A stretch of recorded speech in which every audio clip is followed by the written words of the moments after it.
उसने सिंहासन छोड़ दिया और नंगे पांव रेगिस्तानों, जंगलों और जलती हुई राहों पर चलता रहा, सिर्फ इसलिए ताकि वो अपने शरीर को उसकी हद तक पहुंचा सके। हफ्तों तक भूखा रहकर उसने अपने शरीर और दिमाग को ऐसे ऐसे हालात झेलने लायक बनाया ताकि वो भगवान जैसी ताकतें हासिल करके सबकी मदद कर सके। कहानी शुरू होती है आज से 2500 साल पहले, जब आर्यंस नाम की एक जनजाति इंडस रिवर के पास हिमालय की तलहटी में आकर बस गई। उन्होंने वहां के लोगों पर काबू पा लिया और धीरे धीरे कई राजाओं का विकास हुआ। इनमें से एक था कोसाला राज्य, जो इतना ताकतवर हो चुका था कि पास वाले शाक्य राज्य पर बार बार हमला करता रहता था। हर बार जब युद्ध होता, लोग मारे जाते, गांव खराब हो जाते और कई लोगों को गुलाम बना लिया जाता। चारों तरफ दुख ही दुख था और हर कोई उम्मीद कर रहा था कि काश कोई आकर उन्हें बचा ले। उधर हिमालय की ऊंचाइयों में बने एक मठ में ग्रैंड मंक असिया को दक्षिण दिशा से एक बहुत शक्तिशाली आभास महसूस होता है। वो अपने शिष्य नारदा को आदेश देता है कि वो पहाड़ से नीचे जाए और उस महान व्यक्ति को ढूंढे जो आगे चलकर चक्रा आर्डन किंग बनने वाला है। अब कुछ साल बाद शाक्य राज्य के राजा किंग सोडाना अपने रोज के शिकार के लिए जंगल में गए होते हैं। तभी वो एक अजीब करिश्मा देखते हैं। जंगल के सारे जानवर उनके आसपास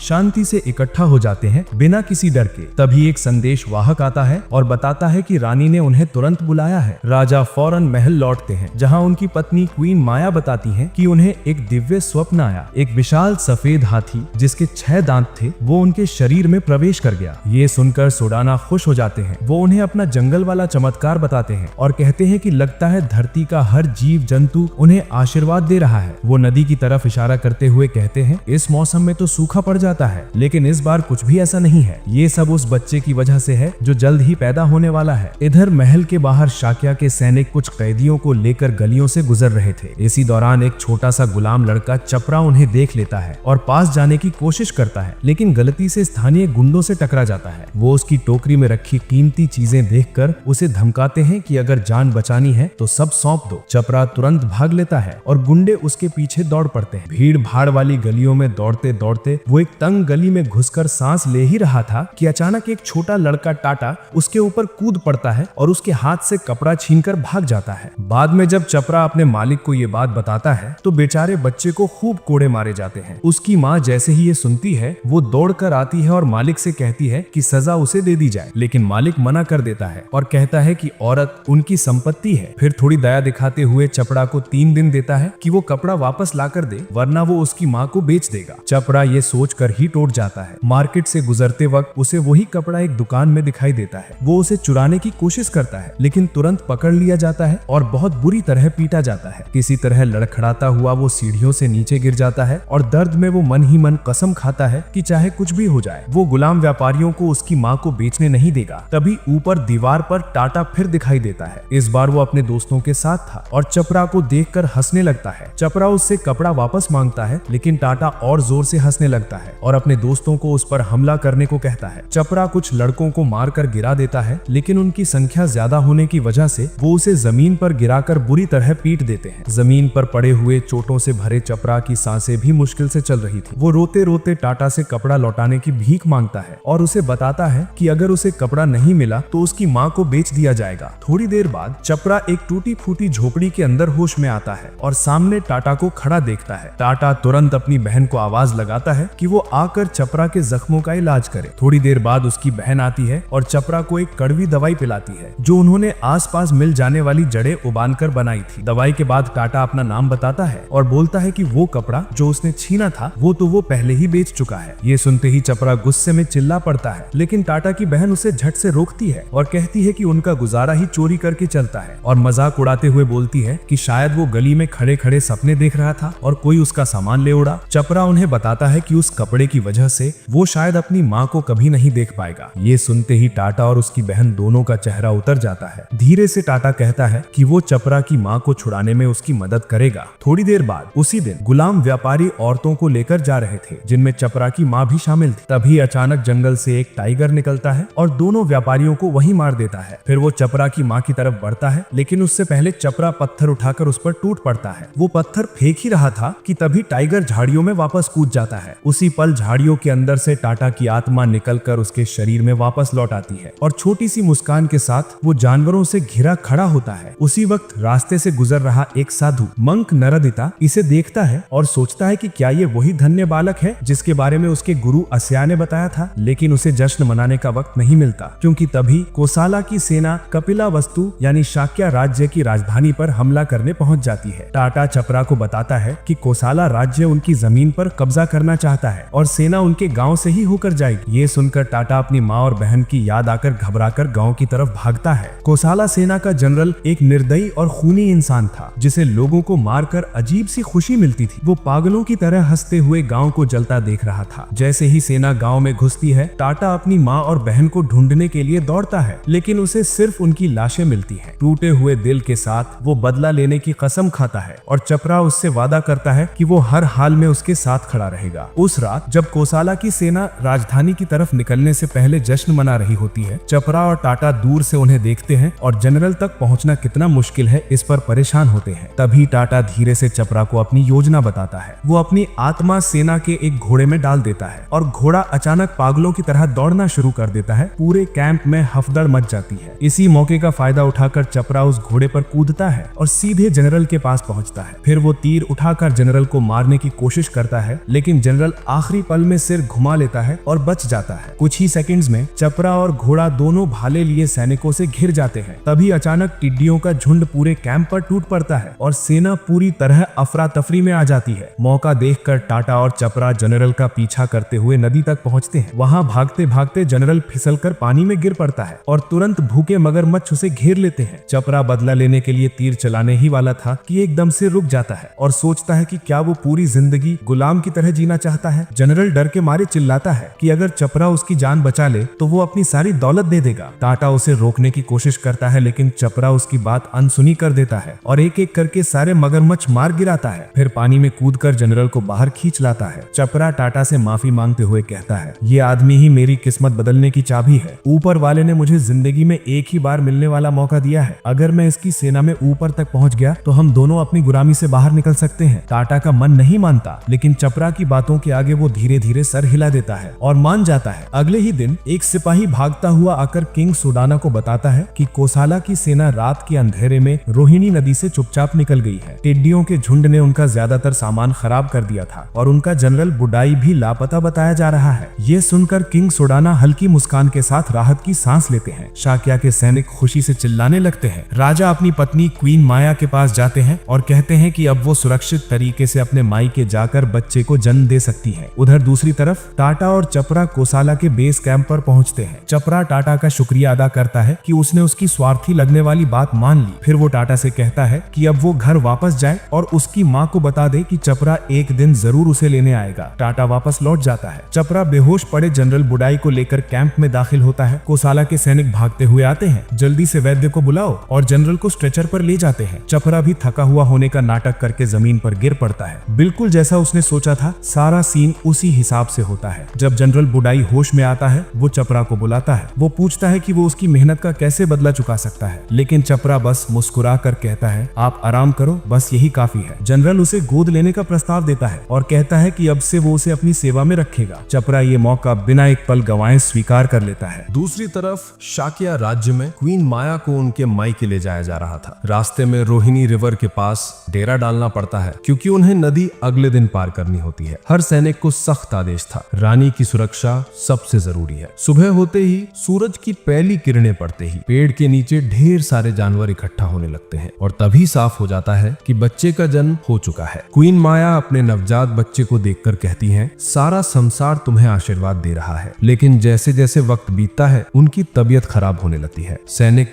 उन्हें और बच्चे को तुरंत महल वापस ले जाते हैं। किंग सुदाना भागते हुए पहुंचते हैं। क्वीन माया राजा से कहती हैं कि वो बच्चे को देखें और उससे विनती करती हैं कि बच्चे का नाम सिद्धार्थ रखा जाए। राजा मुस्कुराते हुए कहते हैं, ये नाम बहुत मजबूत है, जिसका मतलब है वो जिसने अपना लक्ष्य पा लिया। धीरे धीरे उनकी सांसें कमजोर होने लगती हैं। वो बच्चे का चेहरा सहलाती हैं और फिर दुनिया से चली जाती हैं, सिद्धार्थ को उसके पिता की जिम्मेदारी में छोड़कर। कुछ समय बाद महान भिक्षु असिया सिद्धार्थ को देखने आते हैं। जैसे ही उनकी नजर बच्चे पर पड़ती है, वो स्तब्ध रह जाते हैं। सिद्धार्थ एक उंगली आसमान की तरफ और एक जमीन की तरफ उठाया था। असिया कहते हैं, ये बच्चा न धरती पर किसी के बराबर है, न आसमान में। ये बड़ा होकर चक्र किंग बनेगा। बस अफसोस मैं उस दिन तक जिंदा नहीं रहूंगा। 10 साल बाद सिद्धार्थ के कमरे में नाचने गाने लुटाने वाले आए होते हैं, लेकिन वो कुछ देर में ही ऊब जाता है और बाहर निकल जाता है। उसी समय दो शाही सेवक विजियर और गातिमी उसे ढूंढते हुए आते हैं, क्योंकि राजा ने बेटे को बुलाया था। सिद्धार्थ अचानक पेड़ के पीछे से आवाज लगाता है और पूछता है, वो 4 वर्णा वाला सिस्टम फिर से समझाओ। दोनों समझाने लगते हैं। सबसे ऊपर होते हैं ब्राह्मण्स, भिक्षु जो देश की समृद्धि के लिए प्रार्थना करते हैं। सिद्धार्थ हंसते हुए कहता है, सिर्फ दुआओं से कोई देश आगे नहीं बढ़ता। फिर वो बताते हैं कि उसके पिता यानी राजा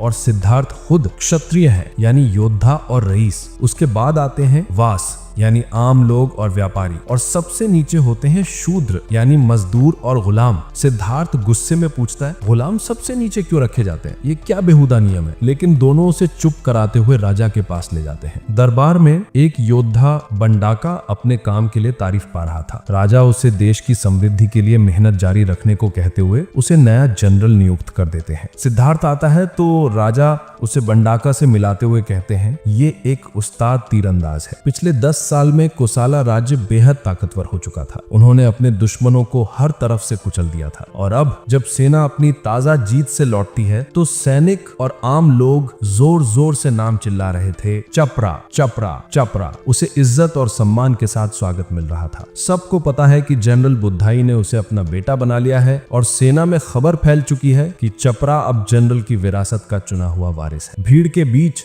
घोड़े पर सवार होकर जो वो देख रहा है, चपरा मुस्कुरा रहा है और सोच रहा है कि वो कितना ऊपर चढ़ चुका है। वहीं वापस शाक्या में एक मंक खत्रिया बच्चों को पढ़ा रहे थे कि उन्हें बड़े होकर कोसाला की सेना को हराने लायक जबरदस्त योद्धा बनना है। उनके बीच सिद्धार्थ उठता है और पूछता है, लाश के बाद क्या होता है? वो कहाँ जाते हैं? अभ्यासक चिढ़ जाता है और कहता है, बैठ जा, समय बर्बाद मत कर। सिद्धार्थ के दोस्त कहते हैं कि बूढ़े की पढ़ाई बिल्कुल बोरिंग है और वो उसे क्लास से भगा देते हैं। छोटी सी टोली जंगल की ओर निकल पड़ती है और सिद्धार्थ मानता है कि उसने कभी महल से बाहर कदम ही नहीं रखा था। तभी दोनों दोस्तों ने खरगोश देखा और उसका पीछा करने लगे। जब एक ने तीर चलाने की कोशिश की तो सिद्धार्थ उस पर कूद गया और खरगोश बच निकला। दोनों फिर से भागते रहे और राजकुमार वहीं पीछे रह गया, उदास सा, क्योंकि वो किसी जिंदा चीज को चोट पहुंचते हुए सह नहीं सकता। अकेले चलते हुए वो रास्ता भटक बैठता है और एक खुली जगह में पहुंच जाता है, जहाँ एक काले रंग के वेश वाला साधु कोई बांसुरी जैसा वाद्य बजा रहा होता है। सिद्धार्थ उस साधु के सामने बैठ जाता है और सोचता है, ये सपना तो नहीं है ना। इसी बीच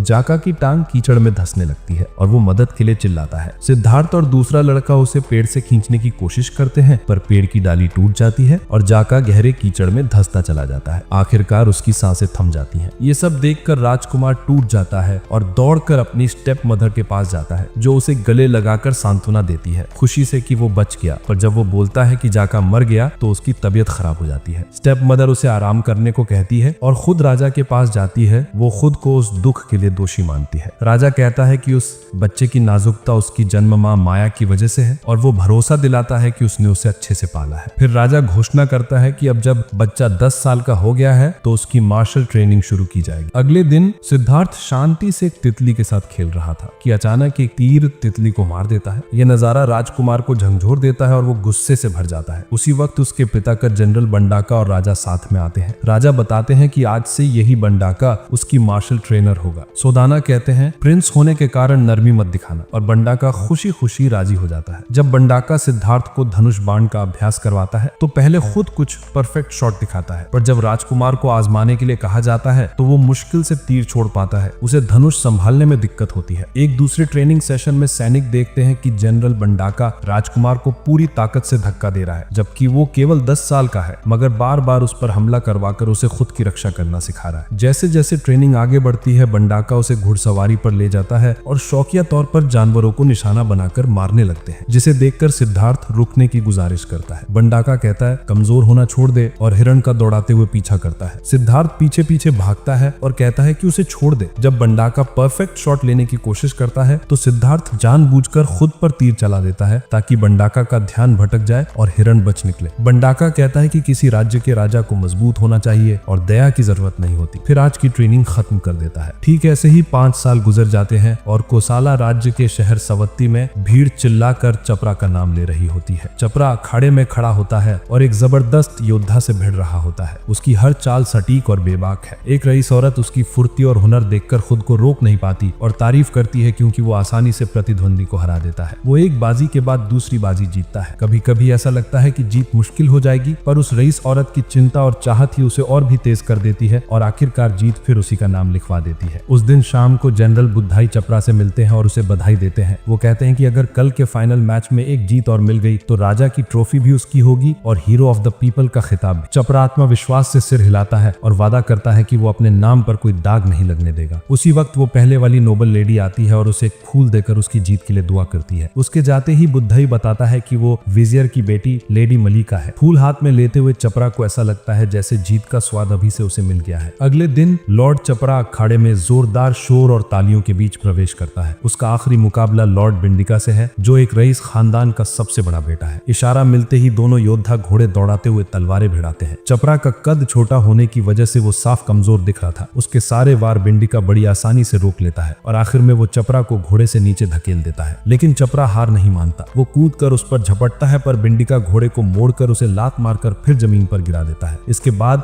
वो अपनी तलवार सीधे उसकी तरफ तान कर तेजी से बढ़ता है, पर चपरा आखिरी मोह में उछलकर बच जाता है और बिंडिका की काठी पकड़ लेता है। फिर वो उसके पीछे पहुंचकर उसका गला पकड़कर नीचे गिरा देता है। दोनों जमीन पर गिर जाते हैं। ये देखकर मलिका रोते हुए वहां से भाग जाती है, जबकि भीड़ दोनों को उठने को कह रही होती है। चपरा उठता है और बिंदिका पर उड़ता हुआ पंच मारने की कोशिश करता है, पर बिंदिका अपने मजबूत हाथों से उसे पीछे धकेल देता है। फिर वो बच्चे को कुचलने के लिए कूद कर आता है, पर चपरा लुढ़क कर बच जाता है। बिंदिका फिर उठकर उसके मुंह पर एक जबरदस्त मुक्का मारता है, जिससे चपरा बेहोश सा हो जाता है। वो चपरा के बाल पकड़कर उसे उठाता है और बड़ी बेरहमी से लगातार घूंसे मारता है। इसके बाद बिंदिका अपना हाथ उठाकर जीत का जश्न मनाने लगता है, लेकिन चपरा फिर उठ खड़ा होता है और कहता है, अभी खेल खत्म नहीं हुआ। बिंदिका तलवार उठाता है और उसे काटने के लिए झपटता है, पर चपरा तेजी से हट जाता है और जमीन से कुछ छोटे पत्थर उठाकर उस पर फेंकता है। पत्थर बिंदिका के हाथ पर लगते हैं और उसकी तलवार छूट जाती है। चपरा फौरन तलवार उठाता है और बिंदिका के चेहरे पर तान देता है। फिर तलवार के हत्थे से उसके दांत तोड़ते हुए उसे बेहोश कर देता है। यही उसकी जीत का पल था और चपरा हीरो ऑफ द पीपल का खिताब और राजा की ट्रॉफी दोनों हासिल कर लेता है। उस शाम लेडी मलिका खुद चपरा के घावों की मरहम पट्टी करती है। चपरा उससे कहता है कि जरा हल्के हाथ से, और मलिका मानती है कि पूरा मैच देखना उसके लिए बहुत दर्दनाक था। वहीं दूसरी तरफ विजियर जनरल बुधाई के साथ बैठकर शराब पीते हुए कहता है कि वो चाहता है चपरा उसकी बेटी से शादी करे। बुधाई इस प्रस्ताव को बड़ी खुशी और सम्मान मानकर तुरंत स्वीकार कर लेता है, लेकिन अचानक विजियर एक मुश्किल सवाल पूछता है, क्या चपरा सच में उसकी मरी हुई बड़ी बहन का बेटा है? ये सुनकर बुधाई का चेहरा उतर जाता है। उसे डर लगता है कि सच्चाई बाहर न आ जाए। बुधाई को वो रात याद आती है जब एक लो कास्ट लड़के ने उसकी जान बचाई थी। वो उसी रात चपरा को चुपके से बुलाता है और चेतावनी देता है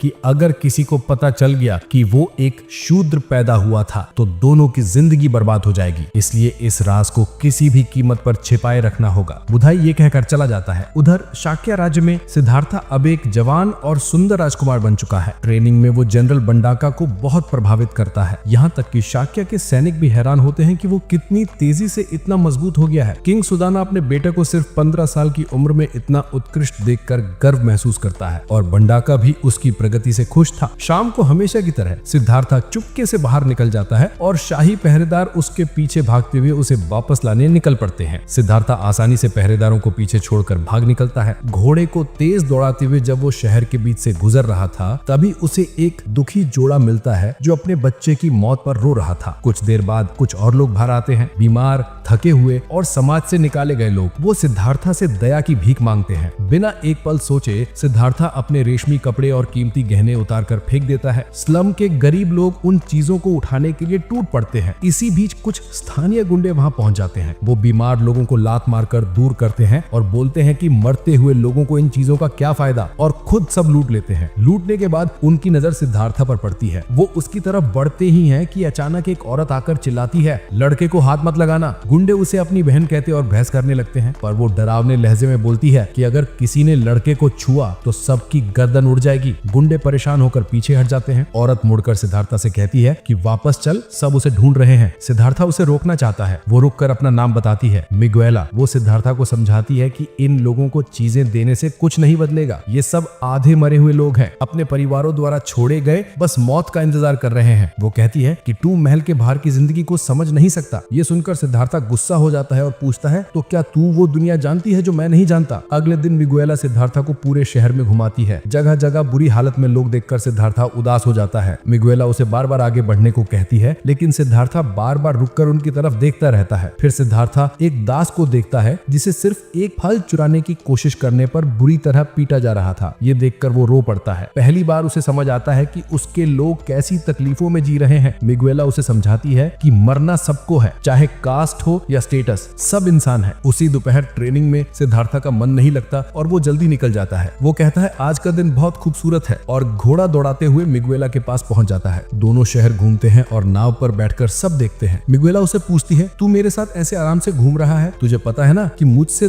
तुझसे बात करने तक की इजाजत नहीं होती। सिद्धार्था मुस्कुराकर याद दिलाता है, तूने ही कहा था ना कि हम दोनों इंसान हैं। ये सुनते ही मिगुएला उसे पानी में धक्का दे देती है और हंसते हुए कहती है, चल तैर। पास ही छुपकर जनरल बंडाका ये सब देख रहा था। कुछ देर बाद प्रिंस को राजा के सामने बुलाया जाता है। राजा पूछता है कि क्या वो एक नीची जात की लड़की के साथ घूम रहा था। सिद्धार्था को ये सुनकर गुस्सा आ जाता है। वो चिल्लाकर कहता है कि मिगुएला को नीची जात बोलना उसे बर्दाश्त नहीं। राजा भी चिल्लाता है, तू इस राजा का वारिस है, तुझे देश को मजबूत बनाना है। फिर राजा उसे महल से बाहर निकलने पर रोक लगा देता है। बंडाका ये सब सुनकर बाहर खड़ा मुस्कुरा रहा होता है। शाम होते होते मिगुएला नदी के किनारे खड़ी उसकी खूबसूरती देख रही होती है। तभी जनरल बंडाका अपने आदमियों के साथ पहुंचकर उसे गिरफ्तार कर लेता है। फिर उसे सजाए मौत के लिए एक क्रॉस पर बांध देता है। वो चिल्लाती है, सिद्धार्था सिद्धार्था। उधर सिद्धार्था पहरेदारों से छूटकर भागता है। अपने पिता के पास पहुंचकर चिल्लाता है, आपने मिगुएला को क्यों पकड़ा? उसे छोड़ो। राजा कहता है कि वो मीटिंग में है, पर सिद्धार्था चिल्लाकर कहता है, उसे अभी के अभी छोड़ दो। राजा पूछता है, तू उस औरत डाकू की बात कर रहा है? सिद्धार्था गुस्से में कहता है, अगर आपने उसे मारा तो मैं आपको माफ नहीं करूंगा। लेकिन राजा तब भी नहीं मानता है। तभी सिद्धार्था सबके सामने अपनी तलवार निकाल लेता है और चिल्लाता है, क्या किसी से प्यार करना आपको इतना बुरा लगता है? अपने बेटे को नफरत से भरा देख सुदाना राजी हो जाता है कि उसे छोड़ दिया जाए। बस ये शर्त रखता है कि सिद्धार्था को पड़ोसी देश की प्रिंसेस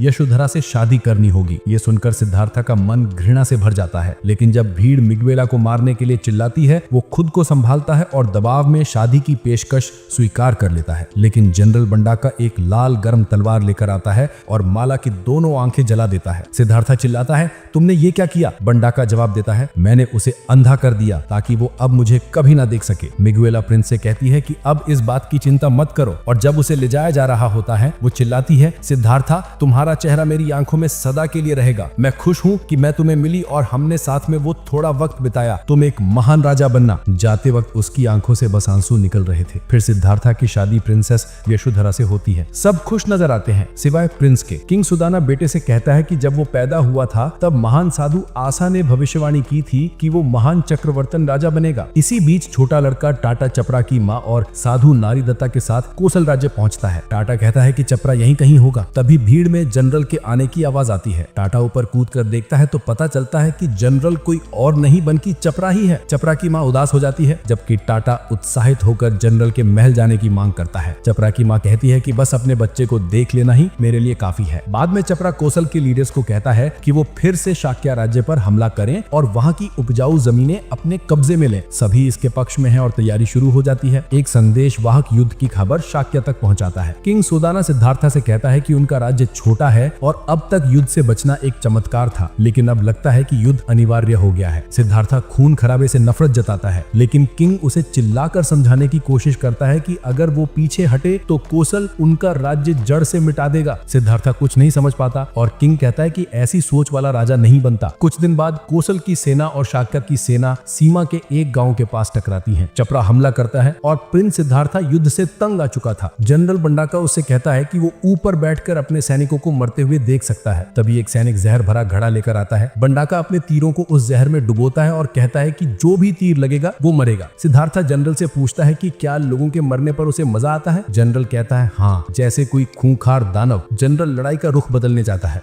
जैसे ही युद्ध जोर पकड़ता है, चपरा बर्बरता से हमला करता है और सिद्धार्था खुद मैदान में उतर आता है। जनरल बंडाका और चपरा काफी सैनिकों को मार गिराते हैं। सिद्धार्था चिल्लाता है कि सब रुक जाओ। तभी कुछ दुश्मन सैनिक उसे घेर लेते हैं और उसके अपने सैनिक उसे बचाने के लिए मर जाते हैं। जनरल बंडाका देखता है कि चपरा सीधे सिद्धार्था की तरफ बढ़ रहा रहा है। वो पीछे पीछे चपरा के पीछे चलता है। बंडाका चपरा पर तीर चलाता है लेकिन चूक जाता है। वो मानता है कि कौशल के इस योद्धा की ताकत कम नहीं है और कहता है कि आम स्ट्रैटेजी से उसे मात नहीं दी जा सकती। फिर उसके दिमाग में एक चालाकी भरा प्लान आता है। बंडाका एक दुश्मन की लाश उठाकर और घोड़े पर सवार होकर चपरा के सामने रख देता है जैसे कोई साथी हो। जैसे ही वो चपरा के आगे निकलता है वो घोड़े को घुमाकर चपरा की तरफ तीर छोड़ता है। वो तीर जहरीला होता है लेकिन चपरा गिरने की बजाय तीर को जोर से निकाल फेंकता है और पलटवार करता है जिससे बंडाका घोड़े से गिर जाता है। इसके बाद छपरा सीधे सिद्धार्थ की तरफ बढ़ता है जबकि बंडाका सोचता रहता है कि उसका जहर काम क्यों नहीं कर रहा। छपरा पूरी रफ्तार से सिद्धार्थ पर टूट पड़ता है लेकिन आखिरी पल में सिद्धार्थ दया से भरी निगाहों से उसे देखता है। उसके चारों ओर एक रौबदार चमक होती है। तभी बंडाका का जहर अपना असर दिखाता है और छपरा का हमला चूक जाता है। छपरा घोड़े से गिरता है और सोचता है कि उसने जो दिव्य शक्ति महसूस की थी वो सिद्धार्थ की आंखों में थी जो उसकी आत्मा तक को छू गई। वो सोचता है कि शायद वो मरने वाला है। छपरा जहर से कांपता हुआ जमीन पर गिरता है तो बंडाका जोर से दम भरता है कि उसी ने दुश्मन के जनरल को गिराया है और अपनी सेना से कहता है कि दुश्मन को कुचल दो। इसी बीच दोनों सेनाएं पीछे हट जाती हैं। पीछे छोड़ जाती हैं सिर्फ मौत और दर्द। कौशल्या में बुधई के घर पुजारी कहता है कि जहर छपरा के पूरे शरीर में फैल चुका है और उसे बचाया नहीं जा सकता। उसी वक्त मल्लिका और उसका पिता आते हैं छपरा के बारे में पूछने। बुधई जवाब देता है कि ये चमत्कार होगा अगर छपरा कल तक जीवित रहा। ये बात सुनकर तट पर कब्जा किए हुए एक गिलहरी सी आकृति वहां दौड़ती है जहां वो फिर अपनी असली शरीर में लौट आती है और अपनी माँ से कहती है कि छपरा को बचाया नहीं जा सकता। ये सुनते ही माँ घबरा जाती है और छपरा को देखने भागती है इससे पहले बहुत देर हो जाए। लेकिन नरेडोता बीच में आता है और कहता है कि उसका गुरु शायद छपरा का इलाज जानता है। टाटा जो अपनी शक्तियों से एक ही रात में हिमालय तक उड़ सकता है संदेश पहुंचाने के लिए तैयार हो जाता है। नरेडोता एक खत तैयार करता है और टाटा को शुभकामनाएं देता है। टाटा कई जानवरों का शरीर लेकर दौड़ता है, मीलों तक भागता है और आकाश में उड़ता है। अंत में वो साधु के मंदिर तक पहुंचता है जहां सब हैरान होते हैं जब वो मास्टर एशिया के सामने खत रखकर उतरता है। बुजुर्ग साधु खत पढ़कर हैरान हो जाता है और पहाड़ी के किनारे पर जाकर नरेडोटा को अपनी शक्तियों से एक आध्यात्मिक संदेश भेजता है। वो नाराज होकर उसे डांटता है कि इतने सारे जानवरों की जान बर्बाद करना ठीक नहीं, सिर्फ एक बच्चे को बचाने के लिए। लेकिन नरेडोता अपनी बात पर अड़ा रहता है कि उसे छपरा को किसी भी कीमत पर बचाना है। ये सुनकर मास्टर एशिया चेतावनी देता है कि इसके लिए नरेडोता को बाकी जिंदगी जंगली जानवर बनकर रहना पड़ेगा। फिर वो छपरा की माँ को इलाज की दवा बताता है। नरेडोता तेजी से दवा का नुस्खा छपरा की माँ को बताता है, फिर पागल होकर जंगल की तरफ दौड़ पड़ता है जैसे कोई कुत्ता। ये देखकर माँ की आंखों से आंसू निकल आते हैं लेकिन राहत की सांस लेती है कि छपरा बच जाएगा। फिर बुधई के घर पर छपरा की माँ दुआ करती है कि बुधई दवा छपरा को दे। बुधई मान जाता है और जैसे ही छपरा को दवा दी जाती है डॉक्टर हैरान रह जाता है कि छपरा ने अपनी आंखें खोल ली। इसी बीच सिद्धार्थ की पत्नी उससे पूछती है कि क्या वो सो नहीं रहा क्योंकि कोई चीज उसे परेशान कर रही थी। वो बताता है कि उसे रोजाना लोगों को बीमार और मरते देख बहुत बुरा लगता है जबकि वो कुछ कर नहीं पाता। वो सोचता है कि क्या वो कुछ कर भी सकता है या बस इसे नजरअंदाज कर दे। फिर वो उठकर कहता है कि अपनी राजा वाली जिंदगी की वजह से उसे नहीं पता था कि दुनिया में इतना दर्द और तकलीफ है। यहाँ तक कि साधारण लोग भी उससे ज्यादा जानते हैं दुनिया के बारे में। अब उसने सच जानने का ठान लिया है। फिर अपनी पत्नी से कहता है कि तुम चिंता मत करो, तुम सो जाओ। बुधई के महल में छपरा की माँ को तहखाने में बंद कर दिया गया है। बुधई छपरा से कहता है कि मल्लिका उससे मिलने आई थी। फिर जब छपरा अकेला होता है बुधई उसे याद दिलाता है कि उसे यही कहानी सुनानी है कि वो लॉर्ड बुधई का बेटा है और अपनी पुरानी जिंदगी की सारी यादें भूल जानी है। ये सुनकर छपरा शक करता है और सोचता है कि अचानक ये बात क्यों कही गई। लेकिन जब वो सुनता है कि बुधई अपने नौकरों से कह रहा है कि उस महिला का जिक्र भी ना करे जिसने दवा लाई थी तो उसे कुछ गलत लगने लगता है। तहखाने में दो आदमी छपरा की माँ को मारने की तैयारी कर रहे होते हैं। तभी छपरा कूदकर नीचे आता है और मोटे आदमी को धक्का मारकर गिरा देता है। वो दुबले आदमी से कहता है कि उसकी माँ से हाथ दूर रख। आदमी दंग रह जाते हैं कि लॉर्ड छपरा इस औरत को अपनी माँ क्यों कह रहा है, पर तभी छपरा तलवार निकालकर दोनों को चुप करवा देता है। फिर उसकी माँ उसे गले लगाती है और कहती है कि तुम कितने बड़े हो गए हो बेटा। लेकिन इसी खुशी के बीच छपरा देखता है कि मोटा आदमी भागने की कोशिश कर रहा है। छपरा उसे रोकना चाहता है लेकिन उसके जख्म फिर से खुल जाते हैं और उसकी माँ उसे उठाकर सीढ़ियां चढ़ाती है। जब वे ऊपर पहुंचते हैं तो बुधई के आदमी उन्हें घेर लेते हैं और छपरा पर आरोप लगाते हैं कि उसने छुपाया कि वो शूद्र है। बुधई निराश होकर उसे बेवकूफ कहता है। अगले दिन अदालत में जज बुधई से पूछता है कि क्या उसे सच में पता नहीं था कि छपरा शूद्र है जब उसने उसे अपनाया था। बुधई बुधई झूठ बोलकर कहता है, जिससे अदालत में हंगामा हो जाता है। फिर गार्ड छपरा की माँ को लेकर आते हैं और उसे जज के सामने जमीन पर फेंक देते हैं। जज पूछता है कि क्या वो सच में उसकी माँ है। छपरा गुस्से में गार्डों को धक्का देता है, लेकिन माँ इनकार कर देती है और कहती है कि उसने ये लड़का एक युद्ध के मैदान में पाया था, इसलिए वो शूद्र जैसी माँ का बेटा नहीं हो सकता। जज पूछता है कि क्या वो झूठ बोल रही है, लेकिन माँ दोहराती है कि छपरा उसका बच्चा नहीं है। ये सुनकर छपरा का दिल टूट जाता है। उस वक्त छपरा कहता है कि अब तुम्हें झूठ बोलने की जरूरत नहीं है, मैं खुश हूँ कि अब मुझे डरने की जरूरत नहीं कि मेरा सच पता चल जाएगा। फिर जज पूछता है कि तो क्या तुमने अभी शूद्र होने का इजहार कर दिया? छपरा गर्व से कहता है कि हाँ, और फिर अपनी माँ को कसकर गले लगा लेता है। जज हैरान होता है कि लड़के ने इतनी आसानी से अपना कुलीन दर्जा छोड़ दिया और कहता है कि उसे अपने खून पर शर्म आनी चाहिए। छपरा कहता है कि मैं सिर्फ इसलिए कुलीन बना ताकि मुझे सड़क पर कूड़ा समझकर ट्रीट न किया जाए। फिर जज फैसला सुनाता है कि जनरल बुधई को घर में ही नजरबंद रखा जाएगा और छपरा को कोसला से निर्वासित कर दिया जाएगा। छपरा की माँ धीरे से मुस्कुराती है और विदा लेती है, लेकिन जज उसकी माँ को मौत की सजा देता है ताकि एक मिसाल कायम हो। ये सुनकर छपरा गुस्से से फट पड़ता है। वो चिल्लाता है कि ये गलत है और उसकी माँ ने कभी कोई गलती नहीं की। वो घुटनों पर गिरकर भीख मांगता है कि उसे भी निर्वासित कर दें। माँ उसे गले लगाकर कहती है कि सब ठीक होगा। छपरा रोता है और कहता है कि माँ के बिना शूद्र की जिंदगी कोई जिंदगी नहीं। फिर जज से विनती करता है कि उसे भी मौत की सजा दे। अगले दिन बड़ा हुजूम इकट्ठा होता है देखना कि छपरा और उसकी माँ शहर से गुजर रहे हैं। टाटा ये सब देखता है और उन्हें पहाड़ की तरफ फॉलो करता है। पहाड़ के ऊपर कप्तान जोर से चिल्लाता है कि गंदे शूद्रों को ऑक्सीजन बर्बाद करने के लिए सजा मिलनी चाहिए और अपने सैनिकों को आदेश देता है कि उन्हें चट्टान से गिरा दो। लेकिन टाटा अचानक चिल्लाकर ध्यान भटकाता है और माँ बेटे को भागने के लिए कहता है, पर एक सैनिक फौरन भाला फेंककर दोनों को गिरा देता है। आखिरी बार दोनों मुस्कुराते हैं, फिर मौत मारे जाते हैं। वहीं घाटी में नरेडोता जो अब पागल हो चुका है, उस माँ बेटे की मौत पर शोक मनाने लगता है जिन्हें उसने बेवजह एक बर्बर जानवर बना दिया था, और टाटा आंसू बहाते हुए वहाँ से भाग जाता है। वहीं शाक्य के राज्य में सिद्धार्थ की पत्नी ने एक बच्चे को जन्म दिया और हर कोई खुश है कि नए राजकुमार ने इस दुनिया में कदम रखा। इसी बीच सिद्धार्थ महल से बाहर निकलता है। अब वो एक थके हुए पिता जैसा दिखता है। वो सोचता है कि हर दिन कुछ नया सीखने के बावजूद वो अपनी खोजी हुई सच्चाई से दूर ही है। उसे एहसास होता है कि चाहे कुछ भी हो जाए, हर कोई दर्द में फंसा है और वो दूसरों की मदद करने का रास्ता नहीं ढूंढ पा रहा। अब वो इस सच को स्वीकार करने का तरीका खोज रहा है बिना टूटे। फिर एक दिन जब वो एक बड़े पेड़ की छाव में ध्यान लगा रहा था, उसने आखिरकार फैसला किया कि वो सब कुछ छोड़ देगा ताकि अपनी सच्चाई पा सके।